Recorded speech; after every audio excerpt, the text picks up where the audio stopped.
काल आपल्या या प्रोजेक्ट मध्ये आपण एक एंड पॉइंट जो आहे तो ऑथ रिसोर्स मध्ये एक जनरेट JWT टोकन म्हणून आपण केलं होतं. जो बघा तुमच्याकडे हा जो दिलेला आहे तो याच्यामध्ये फक्त एक गोष्ट थोडीशी चेंज आहे. ही जी सिक्रेट की आहे आपल्याला, ही सिक्रेट की आपल्याला नेहमी नेहमी पास करायची गरज नाही पडली पाहिजे. वेगवेगळी पास करायची गरज नाही पडली पाहिजे, कारण की सिक्रेट की युनिक असायला पाहिजेत. आपण ती कुठून तरी डेटाबेस मधून किंवा कॉन्फिगरेशन मधून घ्यायला पाहिजेत, म्हणजे ऍप्लिकेशन डॉट प्रॉपर्टीज वगैरे फाईल मधून. तर आपण काय करूया, याला याला आपण सिक्रेट की जी आहे, ही सिक्रेट की आपण हार्ड कोड करूया. याला काहीतरी नाव देऊया. सिक्रेट की काय ठेवूया आपण? इंडिया. याला अगोदर नाव देऊया सिक्रेट की, नंतर त्याची काय व्हॅल्यू ठेवायची ते आपण डिस्कस करूया. मी याचा एक कॉन्स्टंट जनरेट करतो. कॉन्स्टंट काय आहे ते आपण पुढे बघूया. ठीक आहे, सिक्रेट की आणि त्याच्यामध्ये जो डेटा आहे तो मी काहीही टाकू शकतो. आपण टाकूया आपल्या सिक्रेट की इंडिया @11 असं टाकूया. इथे करूया सेव्ह. ठीक आहे. याचा ब्रॅकेट केला वाटतं. हा, ठीक आहे, एवढं. आता ही जी की असणार आहे, ही आपली फायनल आहे. हिला कोणी चेंज नाही करू शकणार, कारण की जर चेंजेबल ठेवली तर प्रॉब्लेम असा होईल की जर का तुम्ही टोकन जनरेट करताना इंडिया @11 ठेवला आणि टोकन व्हॅलिडेट करताना जर का इंडिया @12 केलं तर ती की मॅच नाही होणार. म्हणून आपण कॉमन की टोकन जनरेशन आणि टोकन व्हॅलिडेशन साठी कॉमन की वापरणार आहोत. ठीक आहे, एवढाच चेंज आपण केलेला आहे.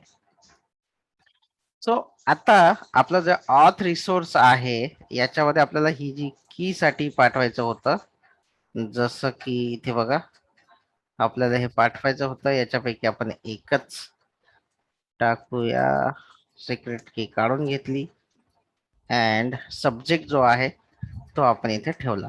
सब्जेक्ट म्हणजे काय, तर तुम्हाला ज्याच्यापासून ज्याचं कॉम्बिनेशन करून तुम्हाला टोकन बनवायचं आहे तो सब्जेक्ट. उदाहरणार्थ मी इथे युजर नेमही ठेवू शकतो, युजर नेम प्लस पासवर्डही ठेवू शकतो.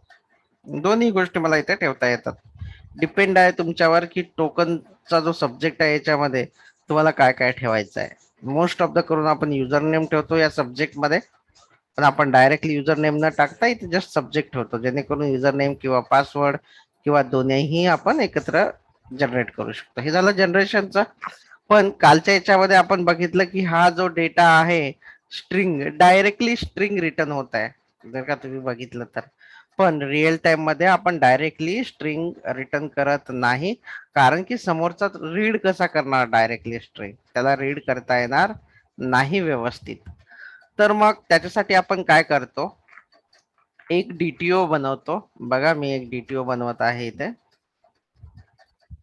सिंपल, जेणेकरून जे तुमचं कालचं जे आउटपुट आहे त्याला व्यवस्थित की व्हॅल्यू भेटलं पाहिजे. पण त्याच्यासाठी तुम्हाला हे डीटीओ बनवायचे. तर मी काय करतो इथे, इथे बनवत आहे एक डीटीओ ऑथ रिस्पॉन्स म्हणून बनवतो इथे. ऑथ रिस्पॉन्स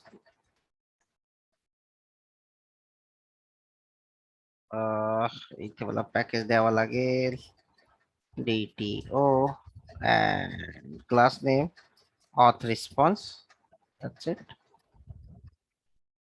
आणि याच्यामध्ये मला काय द्यायचं आहे, सो इथे मी सिम्पली आता प्रायव्हेट स्ट्रिंग आणि टोकन देणार आहे बस.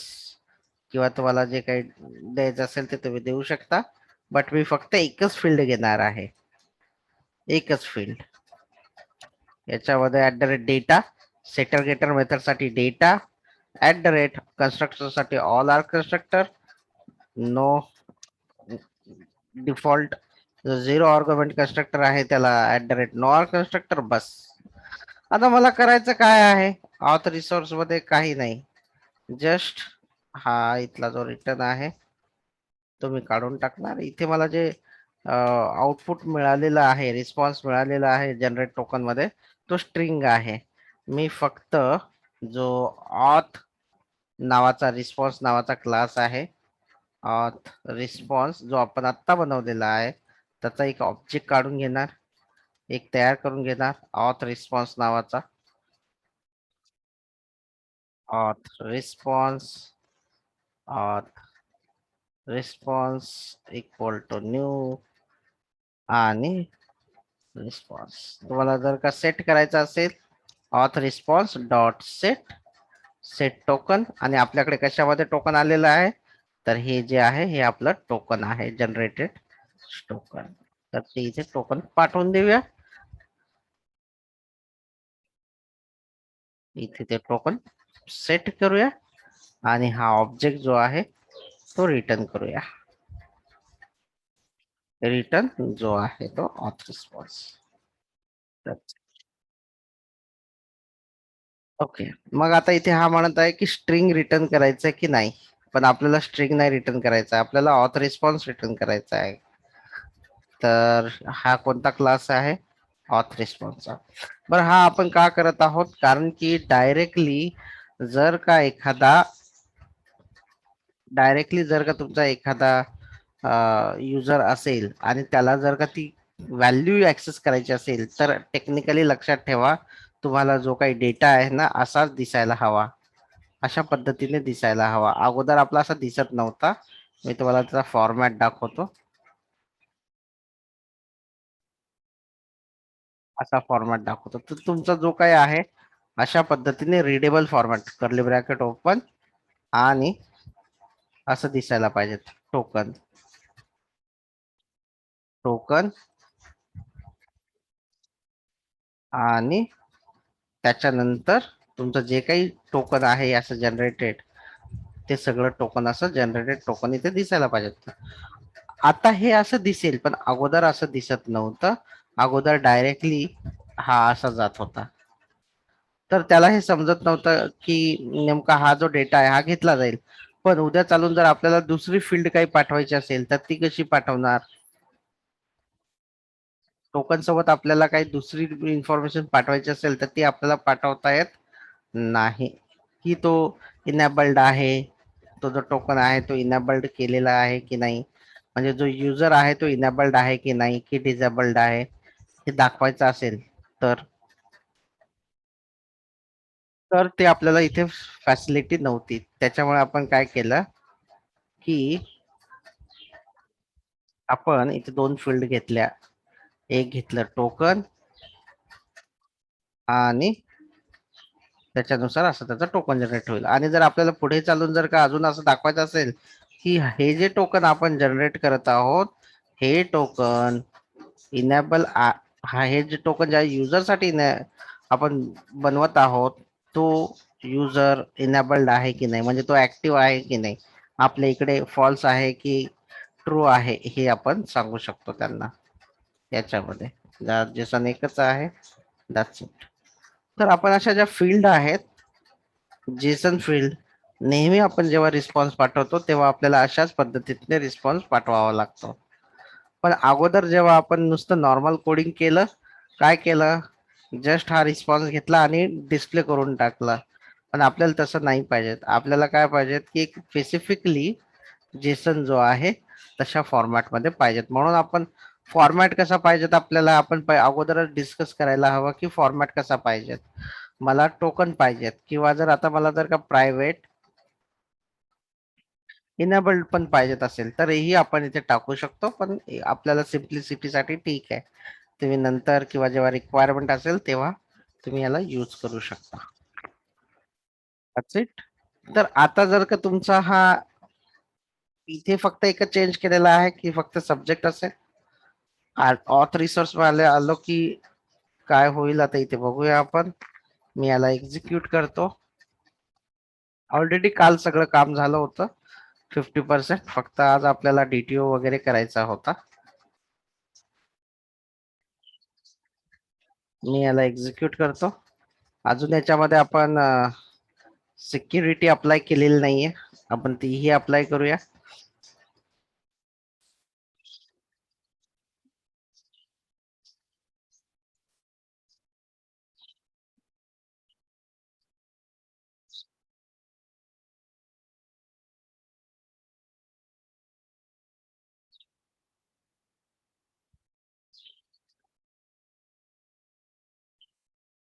लोकल होस्ट कितीवर आहे?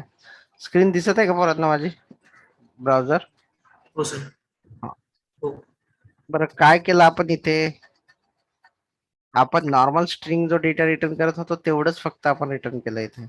आणि हा ब्राउझर वरून रन नाही होणार कारण की ही पोस्ट मेथड आहे ना.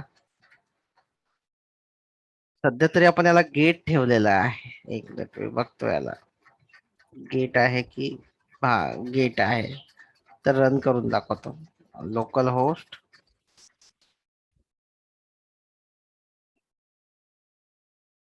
कुठला आहे माझा? 8080/टोकन. बघा आता फॉर्मॅट कसा चेंज झाला. टोकन आणि तुमचं जे काही टोकन आहे अशा पद्धतीने तो फॉर्मॅट यायला हवा. ठीक आहे. आता प्रश्न तुमच्या सगळ्यांना आता दुसरा आहे की टोकन जे आहे ते हे क्रिएट झालं पाहिजे तुमच्या युजर नेमचं का फक्त आणि फक्त एपीआय सिक्युरिटीचं क्रिएट झालं पाहिजे? युजर नेमचं झालं पाहिजे. तुम्ही दिलेल्या तुम्हाला काय पाहिजे?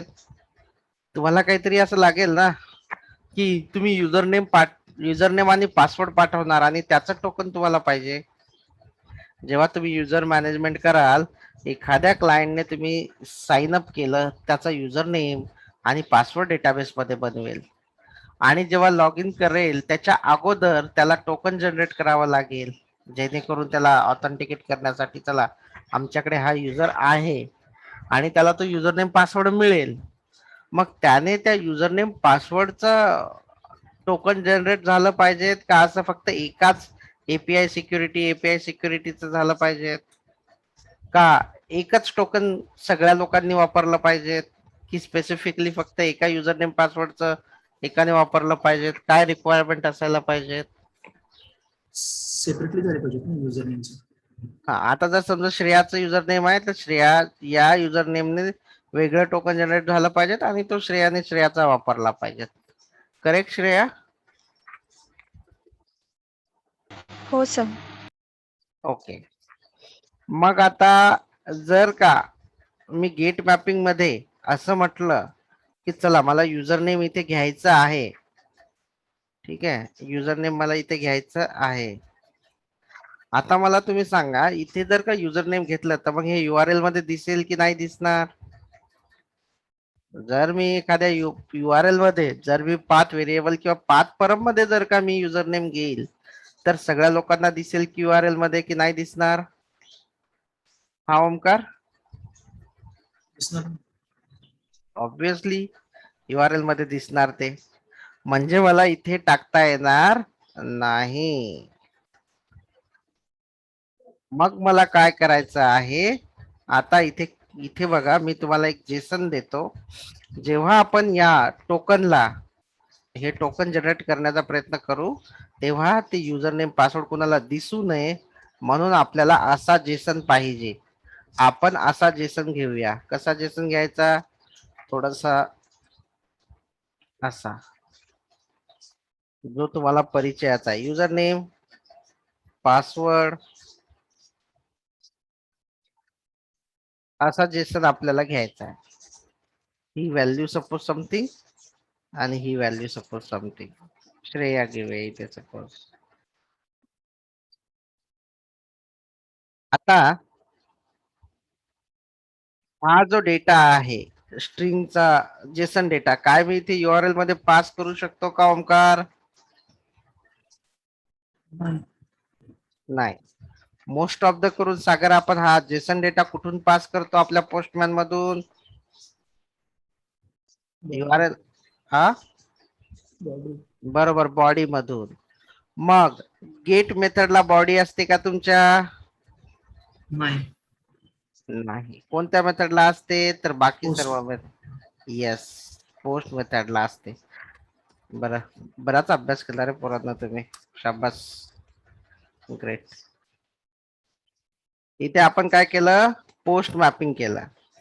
आता मी युजर नेम आणि पासवर्ड हवेतून तर नाही आणू शकत. याच्यासाठी मला काय घ्यावं लागेल, इथे एक डीटीओ घ्यावा लागेल, ज्याच्यामध्ये मी लिहिन युजर नेम आणि पासवर्ड. आता हा रिक्वेस्ट आहे, म्हणजे टोकन साठी रिक्वेस्ट आहे, म्हणून मी याला नाव देतो ऑथ रिक्वेस्ट. आणि याच्यामध्ये दोन फील्ड घेणार मी, private string user name, private string password. ठीक आहे. आणि याला @data all our constructor @no args constructor हे घेतलेलं आहे. आता तुम्हाला प्रश्न असा आहे की मला जर का बॉडी रीड करायची असेल तर कोणतं अनोटेशन मला इथे वापरावं लागेल. बॉडी रीड करण्यासाठी, URL रीड करण्यासाठी पाथ व्हेरिएबल किंवा रिक्वेस्ट फॉर्म वापरतो. बॉडी रीड करण्यासाठी मला इथे कोणतं अनोटेशन वापरावं लागेल. ओमकार, सागर, रिक्वेस्ट बॉडी. Request body. अरे वा, रिक्वेस्ट बॉडी. त्याच्यानंतर मला जी रिक्वेस्ट पाहिजे त्या क्लासचं नाव ऑथ रिक्वेस्ट आणि ऑथ रिक्वेस्ट, जे काय व्हेरिएबलला तुम्हाला नाव द्यायचं ते द्या. ठीक आहे, झालं.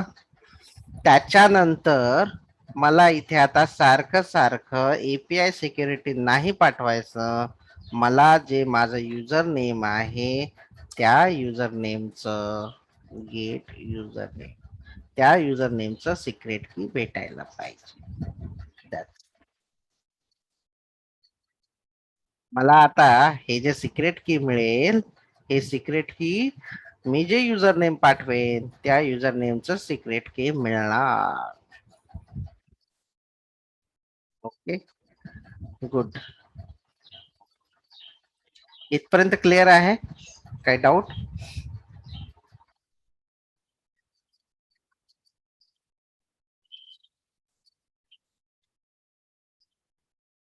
मला काही विचारायचं इथपर्यंत, जे काही मॉडिफिकेशन केलंय ते एवढं.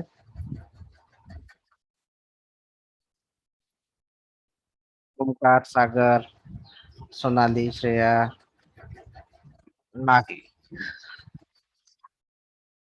माझा आवाज येतोय की काय? माझा आवाज येतोय ना, की माईक बंद झाला? हो सर, येतो आवाज येतो. तर मला आता पोस्टमॅन ओपन करावं लागेल. मी पोस्टमॅन ओपन करत आहे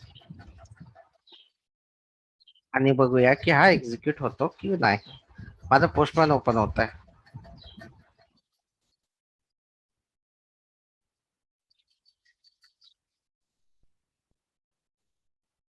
एक पोस्टमॅनची जी वर्क स्पेस आहे ती लोकल स्विच करून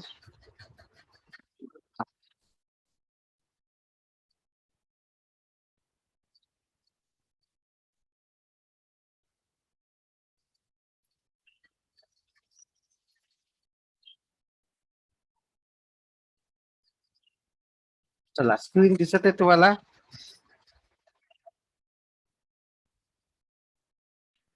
हो सर, पोस्टमॅनची स्क्रीन दिसते. लोकल होस्ट याच्यामध्ये येऊया आणि याला म्हणूया टोकन डॅश. इथे आपला युजर नेम आणि पासवर्ड टाकूया. जस्ट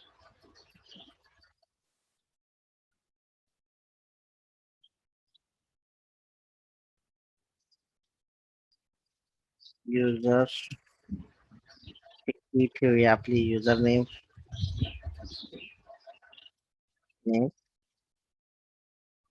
सागर. माहिती नाही की सागरचा अकाउंट आहे की नाही, पण आपण अजून ते केलं नाहीये तेवढं. मी याला हिट करतो. काय भेटलं तुम्हाला हिट केल्याच्या नंतर? ओमकार, भेटलं टोकन? हो. टोकन भेटलं. ओके. आता अजून महत्वाचं एक छोटस याच्यामध्ये द्यायचं आहे आपल्याला. JWT टोकन करण्यापूर्वी मी आता एक छोटीशी गंमत पहा इथे, एक छोटीशी गोष्ट दाखवतो. की आता मला सांगा, हा युजर नेम तुमच्याकडे अवेलेबल आहे का आणि पासवर्ड अवेलेबल आहे का? तरी सुद्धा तुम्ही काय केलं, याला टोकन जनरेट करून दिलं.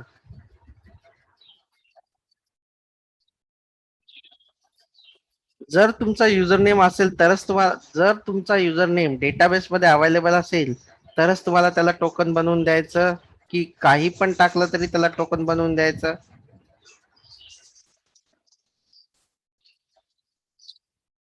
मला उत्तर द्या. असलं पाहिजे ना डेटाबेस मध्ये. येस. काय आता मी हे काही जरी टाकलं तर हे काय आहे? आता काय होतंय की कोणत्याही युजर नेमचं तो दाखवतोय ना, बरोबर?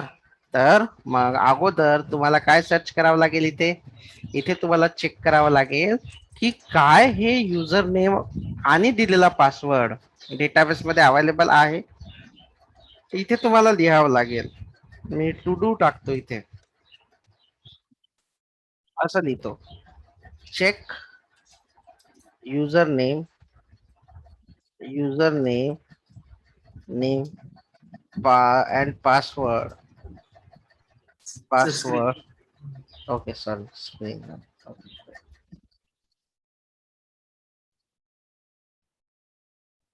दिसत आहे ना? नाही, दिसते की नाही दिसत?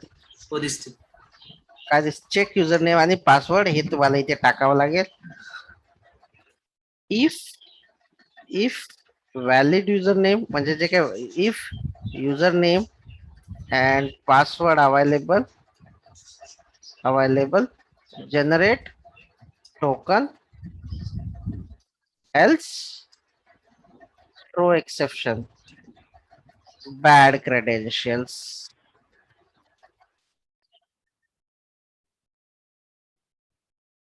असं करायला पाहिजेत, करेक्ट ओमकार? हो सर. Okay, good. आपल्याला असंच करायला पाहिजे.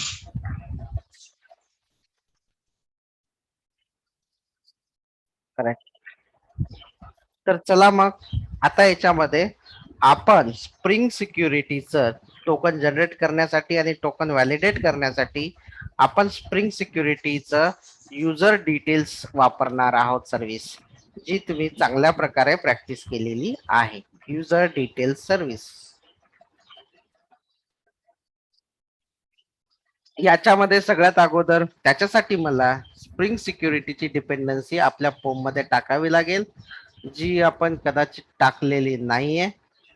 हा, नाही टाकलेली. तर स्प्रिंग सिक्युरिटीचं सांगा मला कोणीतरी. एनीवन?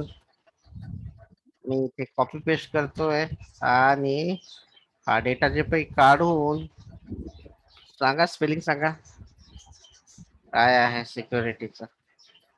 बरोबर आहे का? सेव्ह करा. सेव्ह केल्याच्या नंतर चेक करा बिल्डिंग येते का.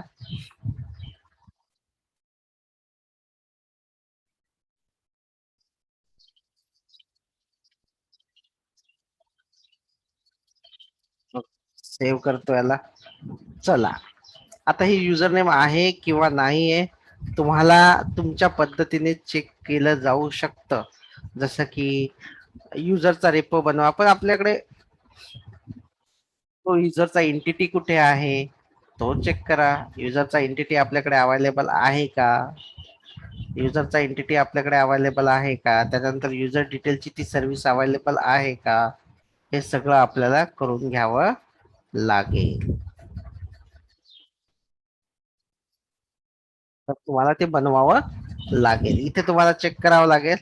झालं, एवढं जनरेशन साठी तुमचा एवढा कोड लागणार आहे. याच्या व्यतिरिक्त काही लागणार नाही. चला, टोकन जनरेट करण्यासाठी बाकीचा कोड मी तुम्हाला लिहून देतो आणि स्टेप बाय स्टेप एक्सप्लेनही करतो. माझी एसटीची स्क्रीन दिसत आहे असं वाटत आहे. दिसत आहे ना स्क्रीन, ओमकार? हो सर, हो दिसते. ठीक आहे, ग्रेट. बघा, आता इथे मी हे युजर नेम आणि पासवर्ड चेक करणार आहे. तुम्हाला त्या सर्व गोष्टी कराव्या लागतील युजर डिटेल्सच्या. आता त्या डिपेंडन्सी ज्या आहेत त्या आपल्याकडे आलेल्या आहेत आणि त्या आपण आता यूज करूया. ठीक आहे.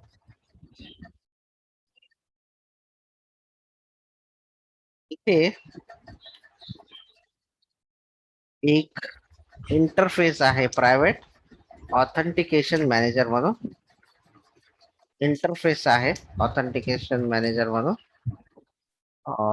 ऑथेंटिकेशन मॅनेजर म्हणून याला @ऑटो ऍड करूया.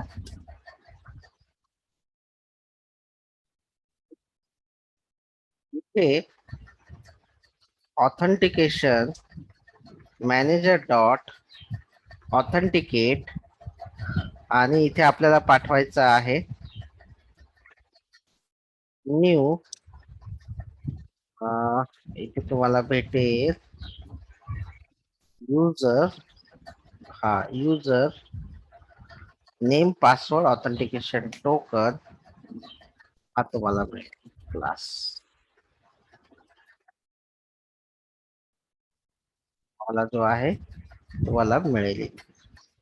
इथे आपण टाकूया याला न्यू आणि याच्यामध्ये तुम्हाला काहीतरी लागेल हा वाला डायरेक्टली युजर नेम आणि पासवर्ड ऑथेंटिकेशन टोकन याच्यामध्ये तुम्हाला पास करायचा आहे. हा डिफॉल्ट आहे बघा. ऑथेंटिकेशन मॅनेजर हा पण डिफॉल्ट क्लास आहे आणि user name password authentication token हा पण तुमचा डिफॉल्ट क्लास आहे. तुम्हाला इथे काय पास करायचं युजर नेम आणि पासवर्ड. तुमचा युजर नेम आणि पासवर्ड कशा थ्रू येतोय या रिक्वेस्ट ऑब्जेक्ट मध्ये ते द्यायचंय तुम्हाला. Request dot get user name comma request dot gate password एवढं द्यायचं आहे तुम्हाला.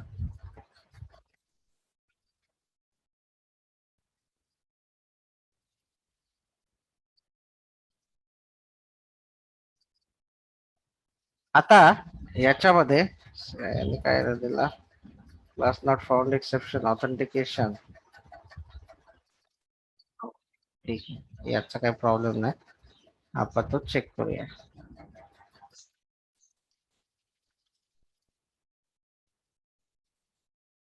सो युजर नेम आणि पासवर्ड साठी तुम्हाला एवढं करायचं आहे. हा काय करेल हा रिटर्न करेल जर का हा युजर नेम आणि पासवर्ड तुमच्या डेटाबेस मध्ये अवेलेबल असेल तर काही नाही तुम्हाला व्यवस्थित येऊन जाईल. पण जर का नसेल तर हा बॅड क्रेडेन्शियल्स जो आहे त्याचा एक्सेप्शन थ्रो करेल. त्याचा एक्सेप्शन जो आहे तो थ्रो करेल बॅड जर नसेल तर. जर असेल तर ठीक आहे बाकीचं सगळं काम होईल इथे तुमचं. त्याच एवढं. हे झालं तुमच्या जनरेट टोकन साठी. तुम्हाला एवढं टोकन जनरेशन साठी करायचं आहे. आणि याच्यामध्ये आता मला बाकीचं जे आहे आपण पूर्व तयारी करून घेऊया. डेटा जे पी ए याच्यामध्ये आहे अँड याच्यामध्ये अजून प्रॉपर्टीज फाईल मी पूर्ण याचा अजून तयार करतोय. प्रॉपर्टीज फाईल नाहीये माझ्याकडे. मी JDBC किंवा याच्या पार्ट मधून प्रॉपर्टीज फाईल आपण घेऊया. मी कॉपी करतो. हा जो डेटा सोर्स आहे स्क्रीन दिसत आहे ना माझी पूर्ण. हा हो सर. हो. हा तर ही प्रिपरेशन आहे तुमची डेटा सोर्स साठी पूर्ण. कारण तुम्हाला डेटाबेस सोबत टेबल सोबत कनेक्ट करायचं आहे. त्याच्यानंतर तुम्हाला माझ्यासाठी ही data.sql ची फाईल आहे ती माझ्या याच्यात टाकते. तुम्ही नका टाकू कारण की माझा डेटाबेस जो आहे तो H2 आहे. तो मला H2 साठी ही माझं जे काही H2 साठी जी डिपेंडन्सी आहे ती घ्यावी लागेल. तुम्हालाही ती डिपेंडन्सी घ्यावी लागेल. एक्झिस्टिंग प्रोजेक्ट मध्ये नव्हतं ते.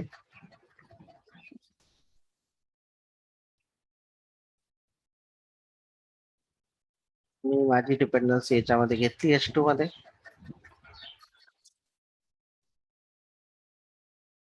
आणि डेटा जेपीए च पण तुम्हाला पाहिजेत होतं, तर आय गेस डेटा जेपीए पण अवेलेबल आहे. चला, याच्याही डिपेंडन्सी झालेल्या आहेत. मग तुमच्या युजर डिटेल सर्व्हिस तुम्हाला ऍज इट इज याच्यामध्ये इम्प्लिमेंट करायची आहे. जर तुम्ही केली नसेल तर ती करून घ्यावी लागेल. फॉर एक्झाम्पल, युजर डिटेल्स करणं म्हणजे काय, तर तुम्हाला इथे तुम्हाला एक एंटिटी ही घ्यावी लागेल. इथे तुम्हाला एक घ्यावा लागेल पॅकेज किंवा एंटिटी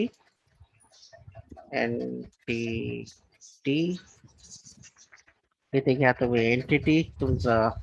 देन दुसरं पॅकेज घ्यावं लागेल तुम्हाला सर्व्हिस. देन दुसरं पॅकेज जे आहे ते घ्यावं लागेल सर्व्हिस. देन तुम्हाला इथे एंटिटी तयार करावी लागेल. Class user details, class user details, my user details, किंवा जे काही एंटिटी आहे तर एंटिटीज ठेवायचे. आणि याच्यामध्ये काय काय फिल्ड पाहिजे तुम्हाला, private string user name, private string password, private string enabled, private string role. हे पूर्ण तुम्हाला इथे तयार करून घ्यावं लागेल, पूर्णच्या पूर्ण. त्याच्यासाठी तुम्हाला मी अगोदर युजर डिटेल्स सर्व्हिस जी आहे ती शिकवलेली आहे. No args constructor, @all arg constructor, बस एवढं इनफ आहे. हे करून घ्या. त्याच्यानंतर याला एंटिटी नाव द्या. एंटिटी, ठीक आहे. हा झाला तुमचा टेबल.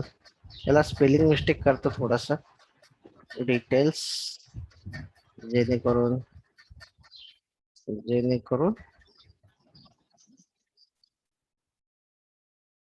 युजर डिटेल्स आणि हा युजर डिटेल्स मॅच नाही झाला पाहिजे. एंटिटी झाला. त्याच्यानंतर तुम्हाला रेपो ही करावा लागेल याचा तयार.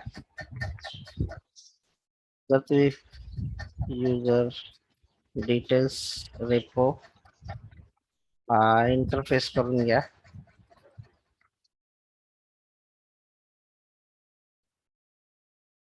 मी माझं जे मेन काम होतं ते झालेलं आहे. आता हे जे त्याच्या बॅकग्राऊंड साठी जे युजर डिटेल्स सर्व्हिसचं जे काही प्रॅक्टिस होती ती जर केली असेल तर तुम्हाला थोडस अडचण जाईल याच्यामध्ये. एक्सटेंड्स जेपीए रेपॉझिटरी, आणि इथे देणार आहोत आपण युजर डिटेल्स क्लास. आणि तुमचा जो काही आयडी जर घेतला नसेल तर आयडी इथे लागेलच, लॉंग. आणि आपल्या एंटिटी मध्ये आपण आयडी घेतलेला नाहीये तर आपण आयडी घेऊया. Private long ID @id @generated value strategy auto. आणि आता रेपो तयार करून घ्या एक, जो तुमचा रेपोही तयार आहे, पण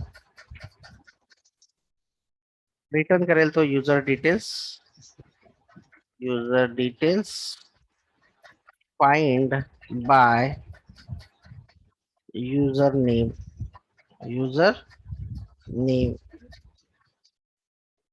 स्ट्रिंग युजर नेम.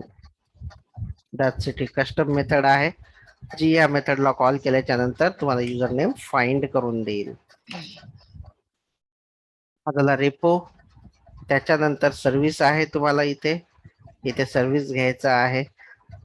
इथे घेऊया माय युजर सर्व्हिस डिटेल्स. आणि याला इम्प्लिमेंट काय करायचं आहे तर तेही तुम्हाला माहिती आहे. युजर सर्व्हिस डिटेल्स जी आहे ती तुम्हाला इम्प्लिमेंट करायची आहे. आणि त्याच्यामधली एक मेथडही आहे ती तुम्हाला लोड करायची आहे. मग इथे काय करायचं आहे तर तुमचा जो रेपो आहे जो आत्ता तुमच्या समोर मी बनवलेला आहे, प्रायव्हेट युजर डिटेल्स, कारण की तुम्हाला तो डेटा घ्यायचा आहे. Details repo, user details repo @AutoWire आणि इथे user detail repo dot find by user name. That's it. हा, आता इथे एक छोटासा कॅच आहे जे मी तुम्हाला शिकवलेलं आहे.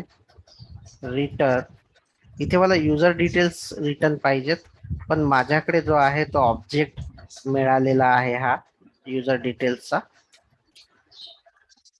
या क्लासचा आहे, आणि हा क्लास हा जो वेगळा आहे इंटरफेस आहे. तर त्याच्यासाठी तुम्हाला काय करायचं सांगितलं होतं मी सागर या केसला मला कन्वर्जन करण्यासाठी? बघून सांगू शकता आपण, सांगा, कुणीही सांगा. या लेवलला काय केलं होतं आपण? हा जो ऑब्जेक्ट आहे एंटिटीचा, याला आपण युजर डिटेल्स मध्ये कन्वर्ट करण्यासाठी काय केलं होतं? इथे एक क्लास आहे डिफॉल्ट युजर नावाचा डॉट विथ युजर नेम आपण असं केलं होतं. ठीक आहे, आणि याला आपण युजर डिटेल्स, म्हणजे काय युजर डिटेल्स आहे, युजर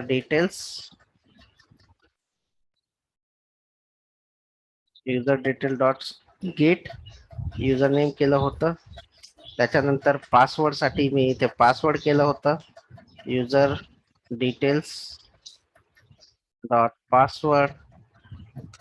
देन इथे तुम्ही काय केलं होतं, ऑथॉरिटीज, इथे तुम्हाला जी अथॉरिटी पाहिजे user details dot get role, आणि शेवटी सेमीकॉलन देऊन तुम्हाला ही जी आहे तो, एक मिनिट इथे सॉरी याच्यात ते अजून एक राहिलेला आहे, बिल्ड करावा लागेल इथे आपल्याला, शेवटी जो आहे तो बिल्ड करावा लागेल. तर अशा पद्धतीने आपल्याला युजर डिटेल्सचा ऑब्जेक्ट भेटून गेला आणि हा आपण रिटर्न केला होता. हे सर्व आपण युजर डिटेल्स मध्ये केलेलं आहे. हे परत रिपीट होत आहे कारण की आपल्याला या प्रोजेक्ट मध्ये ते इम्प्लिमेंट केलेलं नाहीये, म्हणून रिकॅप होत. ओके, इथून झाला हा युजर डिटेल्स.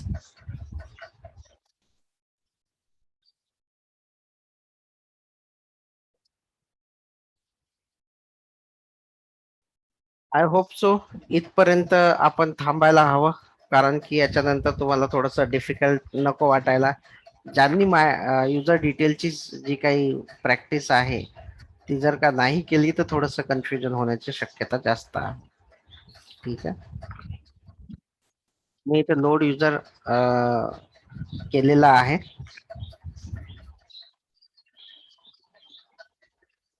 ऑथेंटिकेशन मॅनेजर तुम्हाला बॅड क्रेडेन्शियल्स देणार आहे. जर असेल खरोखर, जर का क्रेडेन्शियल जर का व्यवस्थित असतील तर ठीक आहे, नाहीतर मी परत इथे व्हेरीफाय करण्यासाठी मला याची गरज नाही म्हणा, मी माझ्या पद्धतीने करू शकतो, आपल्याला त्याचीही एक्स्ट्रा गरज नाहीये. युजर डिटेल्स सर्व्हिस जी आहे, युजर डिटेल्स याला @AutoWire करतोय मी.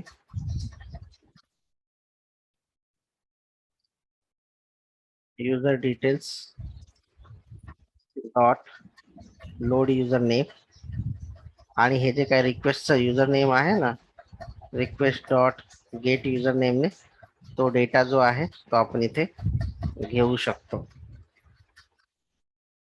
आणि जर का हा if null user details equal null, then obviously याच्यामध्ये हा जो युजर नेम आहे तो अवेलेबल नाहीये.